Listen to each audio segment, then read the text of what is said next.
In the weeks since the shooting in Connecticut, we've been listening to foreign media and foreigners telling us how we should give up our constitutional right to keep and bear arms. It's for the good of the nation.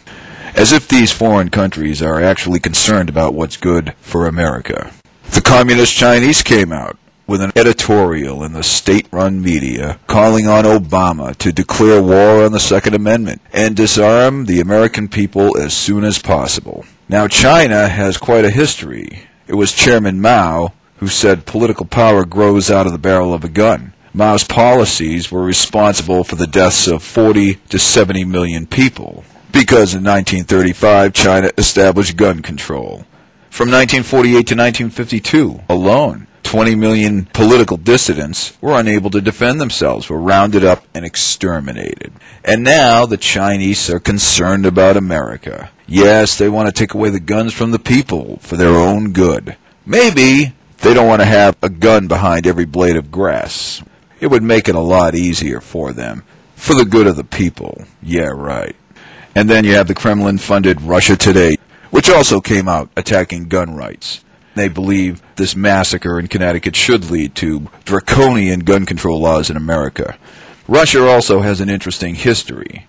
They now have a three-term dictator in Vladimir Putin. And in the past, in 1929, the Soviet Union established gun control under one of the bloodiest despots in modern history, Joseph Stalin. From 1929 to 1953, he rounded up and killed 20 million dissidents who were unable to defend themselves. Given their proud history, they want us to follow in their footsteps. Throughout history, dictators have loved gun control. Tyrants can't stand the fact that people can fight back. And the only thing that's keeping America from complete tyranny is that 150 million of us keep and bear arms. They try to say, well, there's violence out there and something has to be done. Yes, more people should have guns. More decent, law-abiding, as long as the laws are constitutional, people who don't want to harm anyone, but will defend themselves and with maximum force if necessary. Not only from street criminals, but from criminals in government. And that's really what the Second Amendment is about. It's not just about fighting off street thugs. Of course not. It's far more than that. You could outlaw guns and people would attack each other with knives, with hammers, with clubs, with rocks, with anything they can get their hands on. It's not going to stop crime to outlaw guns. The Second Amendment is defending yourself against the government. Throughout history, they kill defenseless people. They will target them and they will go after them if allowed to. Absolute power corrupts absolutely. And these people in favor of gun control, many of them are deluded. Many of them have believed the brainwashing that they've been getting from the establishment. For decades now, they've been doing this. It's only recently that the tide has turned, and people are now getting more guns and are more adamantly against gun control, despite what they want you to believe. You have foreign media types like Piers Morgan coming here telling us we should accept his fanatical anti-Second Amendment agenda, calling for a British-style total gun ban. Ever since they've banned guns in Britain, the crime rate has soared. Not gun violence, because nobody has guns, but they're using other methods to display their hatred for each other.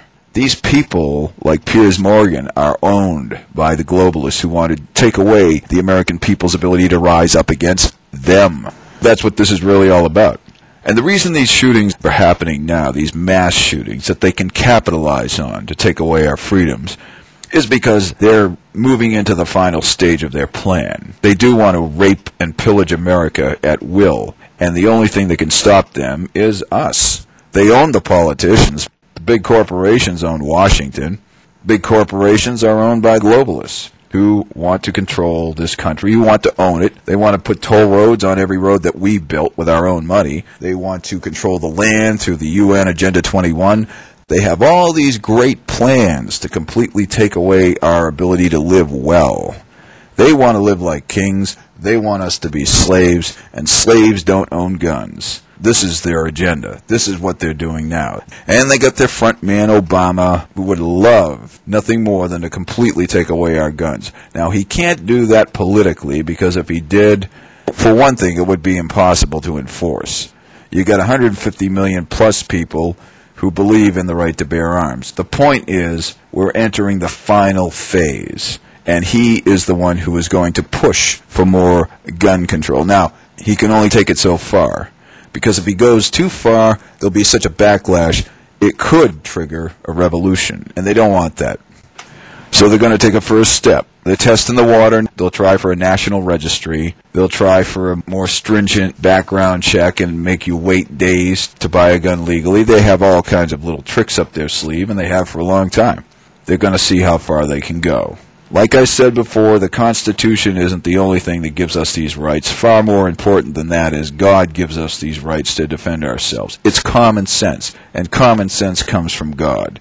And all these tyrannies around the world telling us that we should give up our freedoms, we should give up our rights, we should be outraged at that.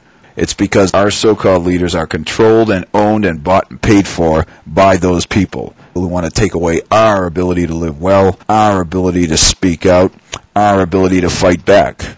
We have a God-given right to fight back, and we have a God-given duty to fight back.